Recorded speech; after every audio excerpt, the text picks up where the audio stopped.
Bismillahirrahmanirrahim. Alhamdulillahi robbil alamin va la'aqibatu lil muttaqin. Assalatu wassalamu ala Muhammadin va ala alihi va ashabihi ajma'in. Amma ba'd. Assalomu alaykum va rahmatullohi va barakatuh. Nabiy sollallohu alayhi vasallam siyratlanilgan shaydagi navbatdagi darsimizni boshlaymiz. O'tgan darsimizda payg'ambarimiz sollallohu alayhi vasallam Toifga borganliklari hamda Toif ahli Nabiy sollallohu alayhi vasallamni toshbo'ron qilib jo'natganliklari haqida dars olib borgan bo'ldik. Rasululloh sollallohu alayhi vasallam Toifdan qaytar ekan, Allohga duo qildi. O'zining tushib qolgan mana shunday bir holatidan, insonlarga bir xor bo'lganligidan, hamda da'vat to'xtab qolganligi, odamlar iymon keltirishidan to'xtab qolganliklaridan Allohga shikoyat qilib duo qildi. Duo qilib bo'lishligi bilan Addos iymonga keldi. So'ngra payg'ambarimiz sollallohu alayhi vasallam Makkaga kelib, Makkaga kirishlikka xavotir bilan turdilar. 10 yillik da'vatdan keyin payg'ambarimiz sollallohu alayhi vasallam Toifga chiqib ketar ekan, Quraysh bundan xabardor bo'lib qoldi. Payg'ambarimizning chiqqanligidan albatta ular norozi bo'lar edi. Endi qaytib kirishlikka payg'ambarimiz xavfsirab turardiki, himoya qiladigan amakisi Abu Talib vafot qilganidan keyin Qurayshning to'g'ri kelgan odami payg'ambarimizga ozod berishlikka o'tdi. Endi o'ldirib qo'yishga ham hech gap emas edi. Makkaga biror bir Qurayshning sayyidlarini himoyasi ostida kirishligi kerak edi. Payg'ambarimiz mana shunday bir qiyin, tang ahvolda turganida Jibril alayhissalom payg'ambarimiz sollallohu alayhi vasallam oldiga keldi va aytdiki: "Yo Rasululloh, Alloh meni sizning oldingizga yubordi va men bilan birga tog' farishtasi keldi. Ya'ni tog' ishlariga mukallaf biriktirilgan farishta keldi. Agar xohlasangiz duo qiling, buyuring, Toif yoki Makkani ikkita toshning o'rtasiga, ikkita tog'ning orasiga qorishtirib tashlaymiz." Payg'ambar sollallohu alayhi vasallamga shuncha aziyat berib, sahobalarni o'ldirib, o'zini majnun, kazzob, jinni degan Quraysh qabilasini payg'ambar sollallohu alayhi vasallam bir og'iz so'zi bilan yakson qilib tashlashlik imkoniyatiga ega bo'ldi. Odatda inson mag'lub bo'lganda mag'lubiyatiga chidashligi osonroq bo'ladi, g'olib bo'lgandan keyin sabr qilishlikdan ko'ra. Chunki inson mag'lub bo'lganda qo'lida hech qanday chorasi yo'q, iloji yo'q, bo'ynini egib rozi bo'lib qo'yaveradi kuniga. Endi qo'liga hukm o'tganda-chi? Payg'ambarimiz sollallohu alayhi vasallamning har bitta qilgan ishi ummatlarga ibrat namuna. Payg'ambar sollallohu alayhi vasallam zaif bo'lganida ham ibrat edi, kechirimli edi. Endi quvvat qo'liga kelgan paytda ham ibrat bo'ldi.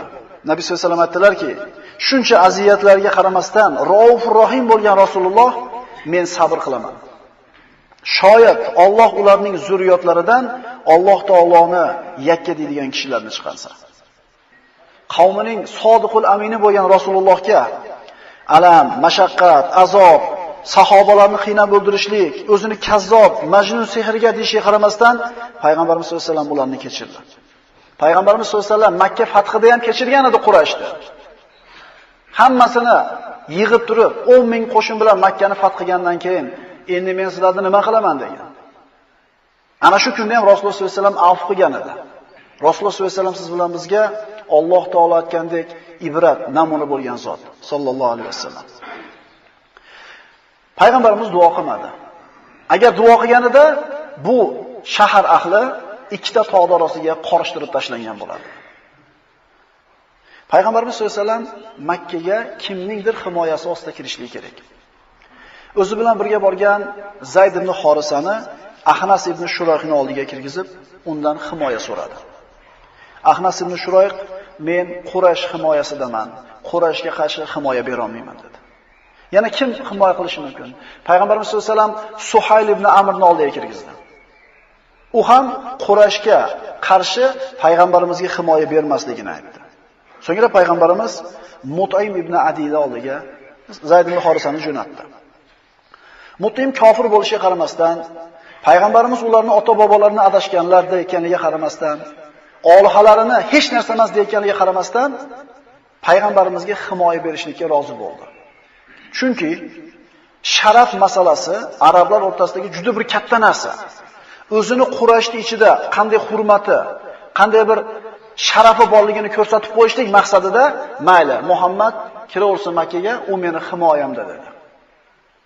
Payg'ambarimiz sollallohu alayhi vasallam Makkaga Mut'im ibn Adiyning himoyasi ostida kirdi. Nabiy sollallohu alayhi vasallam mushrik bo'lishiga qaramasdan mana shu Mut'im ibn Adiyni qilgan yaxshiligini unutmadi. Mana bir qancha payg'ambarimiz hayotdan misollar aytib o'tamiz. Hozir payg'ambarimiz nonkor bo'lmaganlar. Birovni qilgan yaxshiligini qadrlaganlar, agarchi u odam mushrik bo'lsa ham. Mut'im ibn Adiy yaxshilik qildi, payg'ambarimiz esdan chiqarmadi. Keyinchalik payg'ambarimiz sollallohu alayhi vasallam Badr g'azotida yengib, mushriklarni asir qilib qo'ygan holatida aytdilarki, agar hozir Mut'im tirik bo'lganida, onovlarni, ya'ni asirlarni so'raganida berib yuborardim ularga dedi. Ya'ni ana shu payg'ambarimiz Makka ga kirishligiga himoyasini rozi bo'lib bergan yaxshiligini payg'ambarimiz unutmagandilar. Payg'ambarimiz nonkor bo'lmaganlar. Agarchi aytyapmiz qaytarib mushrik bo'lgan bo'lsa ham. Payg'ambarimiz sollallohu alayhi vasallam Suroqa ibn Malik Abu Bakr va payg'ambarimiz hijrat qilganda orqasidan quvib chiqqan edi. Eshitganmiz mana tarix. Payg'ambar sollallohu alayhi vasallam unga qaytib ketishligini aytdi, u rozi bo'lib ketdi. Payg'ambarimiz unga xat yozib berdi. Omonlik xat. Suroqadan talab qilingan bitta narsa, Makka ga kirib, bizni ko'rganligini aytmaysan degan edi. U rozi bo'lib ketgan edi. Uni ham shu yaxshiligini unutmagan edi. Makka fathidan keyin, mana Hunayn g'azotida musulmonlar yenganidan keyin payg'ambarimiz g'olib bo'lib turgan paytda Suroqa keldi. Kenda payg'ambar sollallohu alayhi vasallam xatini ko'rib turib, vafo kuni dedi, unga yaxshilik qildi. Payg'ambarimiz sollallohu alayhi vasallam Abul Buxtri ibn Hishomni ham yaxshiligini unutmagan edi. Abul Buxtri ibn Hishom Qamal yillarida Abu Jahlni urib qo'ygan kishi edi. Musulmonlarga qarshi yozilgan sahifani olib tashlashlikka harakat qilganlardan bittasi edi. Shu yaxshiliklarni unutmasdan payg'ambarimiz Badr g'azotida bir qancha kishilarni, mushriklardan bo'lgan bir qancha kishilarni o'ldirmaslikka buyurdi. Shularning ichida Abul Buxtri ibn Hishom bor edi. Xulosa qilib aytamizki, Nabiy sollallohu alayhi vasallam odamgarchiligi, insoniyligi, birovni yaxshiligini qadrlashlik bo'lgan Rasululloh sollallohu alayhi vasallamda. Agar aytyapmiz, mushrik bo'lsa ham. Islom mana shunday bir zaif holatda qoldi. Da'vat shunday bir nochor bo'ldi. Payg'ambarimiz sollallohu alayhi vasallam mana shunday tang ahvoldan chiqishlik haqida ko'p bir fikr qilardilar. Agar biror bir qabila islomga quvvat bo'lishlikka va'da bersa, Makkani tashlab ana shularni oldiga ko'chib borishga ham tayyor edi. Payg'ambarimiz sollallohu alayhi vasallam bu qiyin ahvolidan Alloh taolo chiqardi. Nusaybin jinlarining iymoni. Hali o'zini qabiladoshlari, o'zini urug'doshlari, millatdoshlari iymon keltirmayotgan paytda umuman boshqa olam bo'lgan jinlar olamidan Nusaybin jinlar iymon keldi. Kunlarning birida Nabiy sollallohu alayhi vasallam Makka tashqarisiga ibodat qilish uchun chiqdilar. U zot sollallohu alayhi vasallam bilan Abdulloh ibn Mas'ud ham bor edi. Ibn Mas'ud roziyallohu anhu ga payg'ambarimiz men sizni chaqirmagunimcha qimirlamasdan joyingizda turing dedilarda, namozga turib Qur'on o'qishni boshladilar. Mana shu vaqtda Nusaybin nomli qishloqni jinlar uchib o'tib ketishayotgan edi. Payg'ambarimiz baland ovozi bilan Qur'on oyatlarini o'qir ekan, ular to'xtab eshitishdi. Bu haqida Alloh taolo Qur'onda bir qancha oyatlarni nozil qildi. Astagfirullah va id sarafna ilayka nafaran minal jin yastami'una al-Qur'an falamma hadaruhu qalu ansitu falamma qudiya wallaw ila qaumihim munzirin.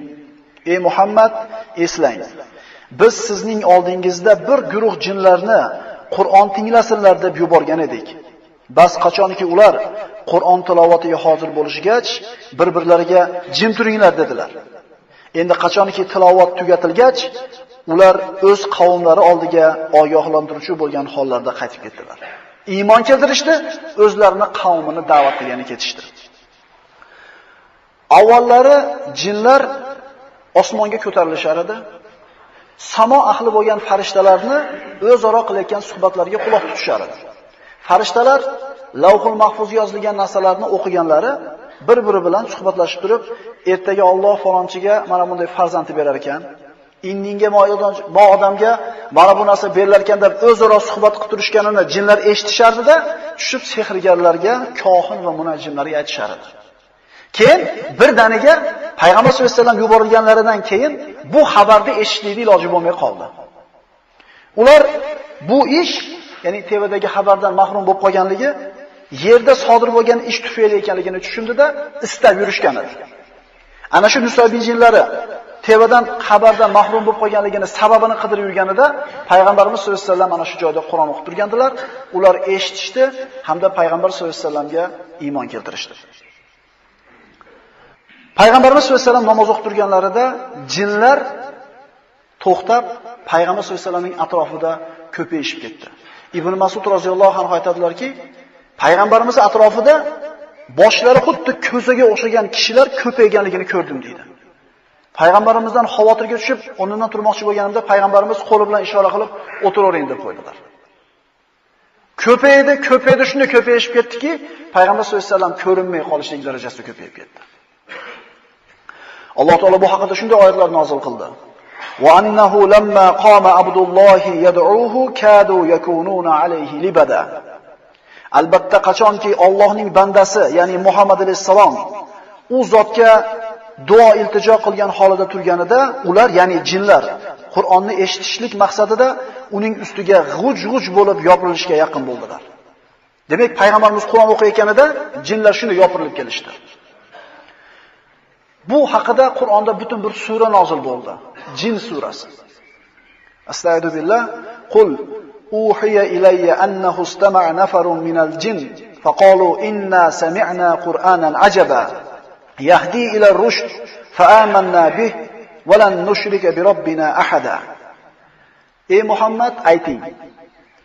Menga vahiy qilindiki, jinlardan bir guruhi mening Qur'on tilovat qilishimni eshitib, o'z qavmlariga qaytib borishga dedilar.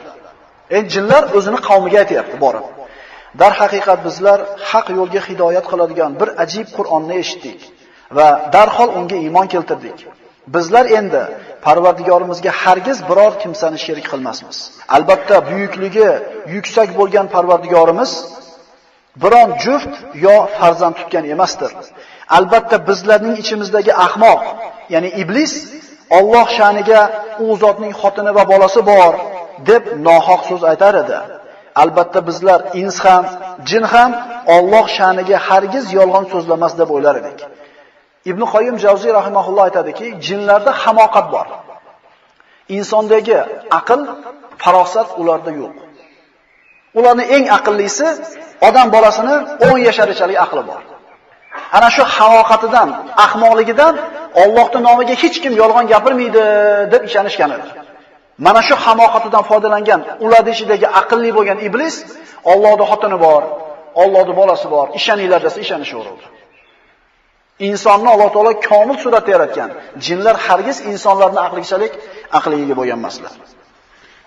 Wa annahu kana rijalun minal ins ya'uduna bi rijalin minal jin fazaduhum rahaqa. Albatta insdan bo'lgan ayrim kishilar jindan bo'lgan kimsalardan panoh talashib, ularga yanada haddan oshishlikni, muttahamlikni ziyoda qilar edilar. Nima deb tushunamiz?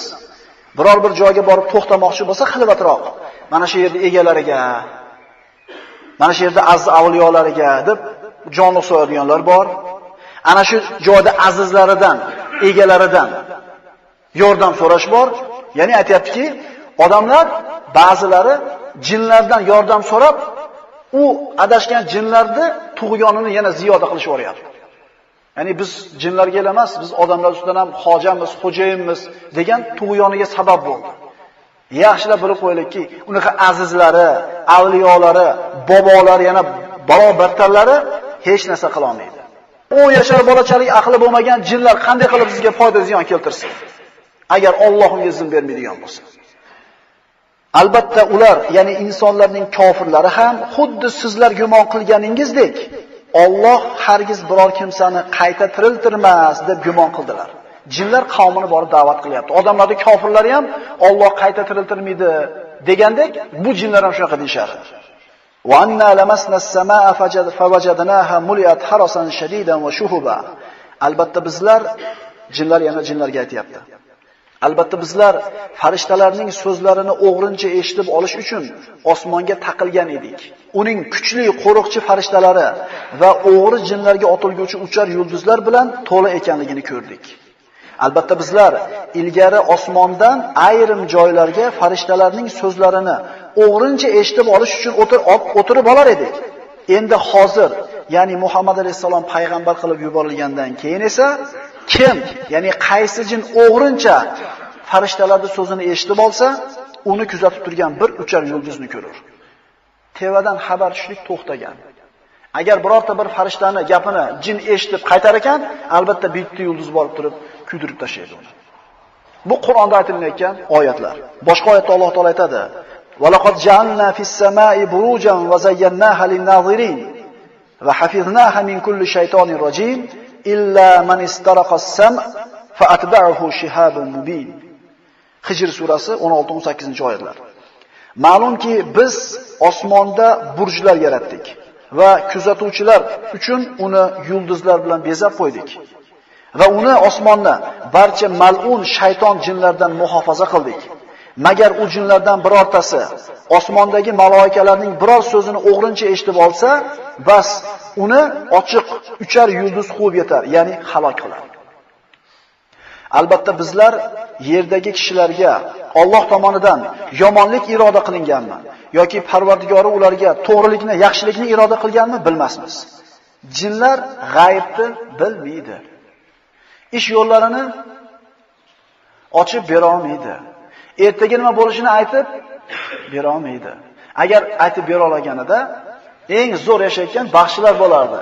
Agar u baxshi jinlar orqali ertaga nima bo'lishini bilganida, qarasangiz o'zi eng xoroshi baxshi bo'ladi. Sizning qo'lingizdagi 50 so'm, 60 so'mingizga qarab turadi agar Alloh saqlasin borsangiz.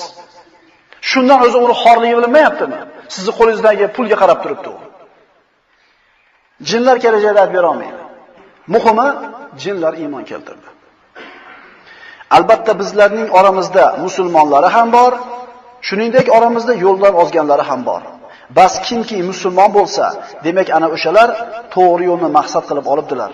Endi yo'ldan ozganlarga kelsak, bas ular jahannam uchun o'tin bo'lgan kimsalardir. Ular odamlar islomni, dinni qabul qilmayotgan paytda endi din, islom jinlar orasida yoyila boshladi. Jinlar payg'ambarimiz sollallohu alayhi vasallamdan Qur'onni eshitib, iymon keltirganlaridan keyin o'zlarini qavmiga borib quyidagi so'zlarni aytishdi. Astagfirullah. Qalu ya qaumana inna sami'na kitaban unzila min ba'di Musa musaddiqan lima bayna yadayhi va yahdi ila al-haq va ila siratin mustaqim. Jinlar borib aytishdi: "Ey qavmimiz, dar haqiqat bizlar Musodan keyin nozil qilingan, o'zidan oldingi ilohiy kitoblarni tasdiq qilguvchi bo'lgan haq dinga va to'g'ri yo'lga hidoyat qiladigan bir kitobni, Qur'onni eshitdik. Ey qavmimiz, Allohga da'vat qilguvchi Muhammad alayhisalomning da'vatini qabul qilinglar va unga iymon keltiringlar. Shunda Alloh sizlarning gunohlaringizni mag'firat qilur va sizlarga alamli azobdan panoh berur. Kim Allohga da'vat qilguvchi da'vatini qabul qilmasa, bas u yer yuzida biron joyga qochib qutulguvchi emasdir va uning uchun Allohdan o'zga uning azobidan qutqarguvchi do'stlar ham yo'qdir. Ana o'shalar ochiq zalolatdadirlar." Bu ish payg'ambarimiz sollallohu alayhi vasallamning ko'nglini ko'tarishi bo'ldi. 10 yil da'vat qilganda Habasistonga ketganlardan tashqari bor yo'g'i 70 ta odam iymonga keldi. 10 yil payg'ambarimiz kecha-yu kunduz tinimsiz mehnat, mashaqqat bilan da'vat qilsa, Toifdan toshbo'ron bo'lib, o'zini shaharga kirishlikka botin olmay, shunday bir qiyin ahvol turganida Alloh taolo yengilliklarni beryapti. Jinlar iymon keltirishni boshladi. Agar bir odam bir yangi bir ishni boshlasa, tijorat deylik. Ish boshida yurmaydi, yursa ham sekin yuradi, natijasi oz bo'ladi, yo natija bo'lmaydi, orqasiga ketadi. Agar davomiy shunday ketaversa, bora-bora hali odamda bu ishiga bo'lgan umidi so'nib qoladi. Shu ishni tashlavoradi. Payg'ambarimiz sollallohu alayhi vasallamga Alloh taolo taskin beryaptiki, da'vatning ishi shunaqa bo'ladi. Da'vat albatta mashaqqatsiz bo'lmaydi. Albatta mana shunday bir to'g'anoqlar, mashaqqatlar, qiyinchiliklar bo'lishi kerak. Mana shu da'vatni to'g'ri ketayotganiga bitta dalil. Chunki hech qaysi payg'ambarni da'vatini xalqi shunday quchoq ochib kutib olgan emas. Bu avvalgi payg'ambarlardan qolgan sunnat edi. Muhammad alayhisolatu vassallam u kishiga hech qaysi bir payg'ambarga berilmagan sharaf berildi. U zot ikki saqalaynning rasuli, insonlar va jinlarga payg'ambar qilib yuborildi. Insoniyat tarixida bu oliy manzilat hali eshitilmagan, hali hech bir anbiyo va rasullarga berilmagan sharaf, martaba edi. yer yuzida yashagan har bitta insu jin, u yahudiymi, nasroniymi, zardoshtiymi yoki buddistmi, Muhammad alayhisalom haqida eshitdimi, endi iymon keltirishligi shart vojib bo'ladi. Nabiy sollallohu alayhi vasallam Imom Muslim o'zining sahihlarida keltirgan hadisda shunday dedilar: Muhammadning joni qo'lida bo'lgan zotga qasamki, bu ummat orasida, ya'ni insoniyat orasida men haqimda eshitgan har bir kishi, u yahudiymi, nasroniymi, menga berilgan narsaga iymon keltirmay vafot etsa, u albatta jahannam ahlidandir. Bu yahudiy bo'lsa ham, nasroniy bo'lsa ham, Allohni bitta deyotgan bo'lsa ham, ibodat qilayotgan bo'lsa ham, lekin la ilaha illalloh Muhammad rasululloh demabdimi? Shu holatda o'lib ketsa, u albatta jahannam ahlidandir. Makkaga haj qilgani kelgan kishilarni Quraysh payg'ambarimiz bilan uchrashtirmaslikka harakat qilishardi. Xususan agar ana shu kelgan kishi o'zini qavmini sayyidlaridan bo'lsa. Tufayl ibn Amr ad-Dawsi, Daws qabilasining sayyidlaridan. Tufayl ibn Amr haj qilgani kelar ekan, uni Quraysh sayyidlari kutib olishida, chiroyli mehmon qilishdi, chiroyli bir uyga borib o'tkazib, ovqatlantirib aytishdiki: "Ey Tufayl, seni bir narsadan ogohlantirib qo'yishimiz kerak. Biz oramizda Muhammad ismli bir odam paydo bo'lib qolgan. Shuga bir qattiq sehr qiladi. Uni gapini bir marta eshitgan odam ota bolasidan, aka-ukasidan, er-xotinidan ajrab ketyapti. Agar sen uni gapini adashib eshitib qolsang ham sehrlanib qolasan" dedi.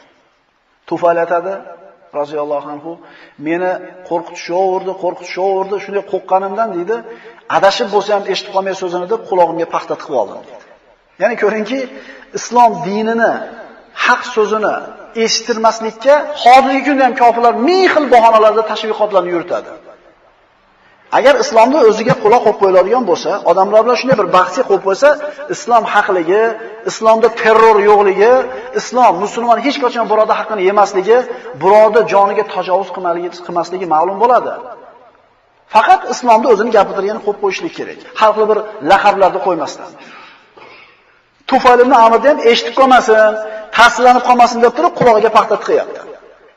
Bu har zamonda bo'lib kelgan bu narsa. Faqat zamonga qarab turib bu fitnalar, bu hilalar ko'rinish har xil bo'lgan.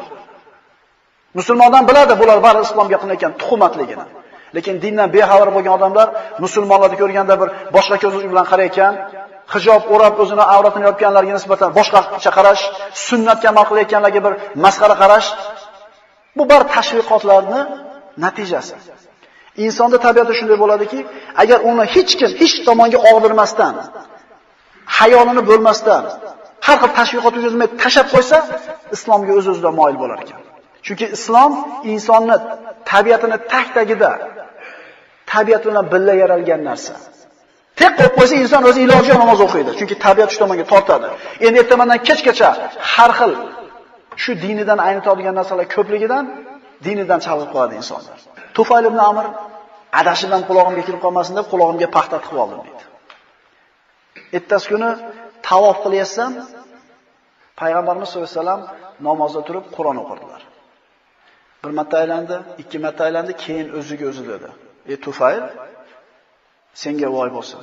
Axir sen aqlli odam bo'lsang, shoir bo'lsang, farosatli odam bo'lsang, o'zingni qavmingni sayyidi bo'lsang, bitta odamning gapini eshitib qo'ygani shunchalik qo'rqasanmi?"